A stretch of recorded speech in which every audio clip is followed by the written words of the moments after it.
In our tech report, education is a fundamental tool to alleviate poverty in many African communities, and having access to a computer or library can be a challenge. But in Ghana, it's now easier thanks to TechAid. This Ghanaian technology social enterprise has developed a different way to deliver instructional content to rural schools by using a homegrown technology dubbed asanka. Africa 54's tech reporter Paul Ndiho spoke with Kafui Prebbie, CEO and founder of TechAid in Accra, Ghana.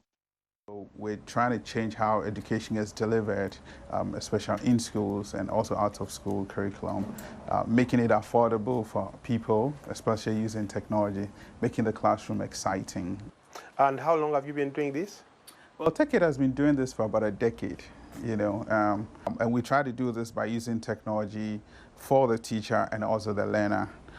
Digital content is very expensive to access in the parts of the world where internet is extremely expensive. So what we've done is bring one of our innovative products to address that solution, which is Asanka, which is all subjects and new knowledge access. And you can find it at asanka.com.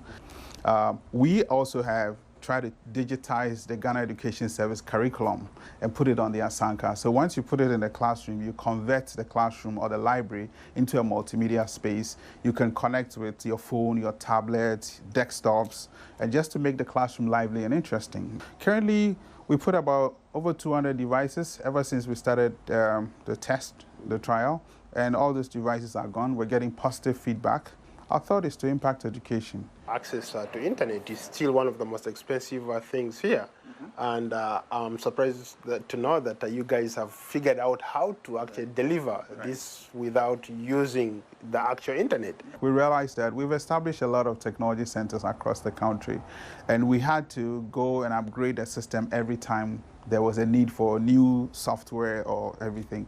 So we thought of, so all this content we put on the desktops that we install across the country, why don't we have a digital device where we can put the content? And where there is no internet, people can access the content. So we figured out that access to internet was crappy, it was pricey, and it wouldn't get to the rural areas very quickly and very soon.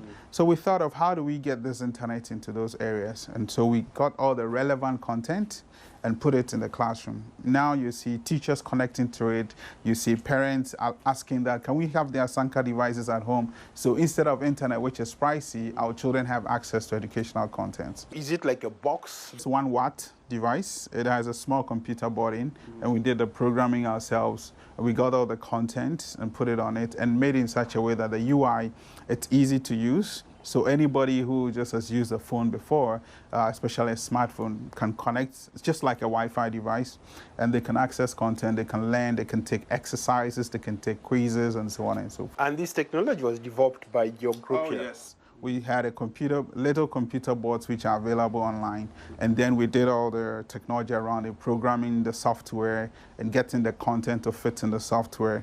And we work with the Ghana Education Service curriculum to make sure that it matches and is teaching directly towards what the Ghana Education Service or the ministry requires the children to learn. In terms of impact, how much impact have you had on the community, on the school system? We've set up not less than 100 locations across the country, and if we're talking about 2,000–3,000 people accessing our computer labs, and in places that recently we've installed in Tamale in Ghana, we're having a pass-through rate of about 4,000 children in a week accessing our 56-seater lab, because we help to program around the usage of the facilities. So if you're talking an average of about 2,000 to 3,000 times 100 centers, we're talking 300,000–400,000 people who have accessed and utilized our facilities. Is your background in education? How come you came up with a program to help people? I had a passion, and through my work as being a professional teacher, I won 2 awards to be the best teacher. So I love to impact people. Right. And through that process, I found out that technology was not available in many places to make learning easier and to make it interesting. So then we founded TechAid to be able to work with other people to expand the vision. Been in the tech space for a while now. Where do you see the technology here in Ghana or in Africa as a whole? I feel that we've leapfrogged a lot in terms of technology, because we didn't have good technology schools in Africa to be able to help us, grow. The MITs of the world were not here. However, I think the African student or the technology passionate person is hungry, and therefore you are seeing a lot of things that come out of Africa. I think we've moved forward. We are learning using the internet where it's available, and we are trying to challenge the world. Our applications are currently being utilized. They are on Google Play Store, they're on iOS, which didn't used to be the case in the past. Everything you consume was not African. But now you have African apps, you have things that are homegrown that you can work with. So the tech space has moved forward. It's getting better. That was Africa 54 tech reporter Paul Ndiho speaking to Kafui Prebbie, CEO and founder of TechAid.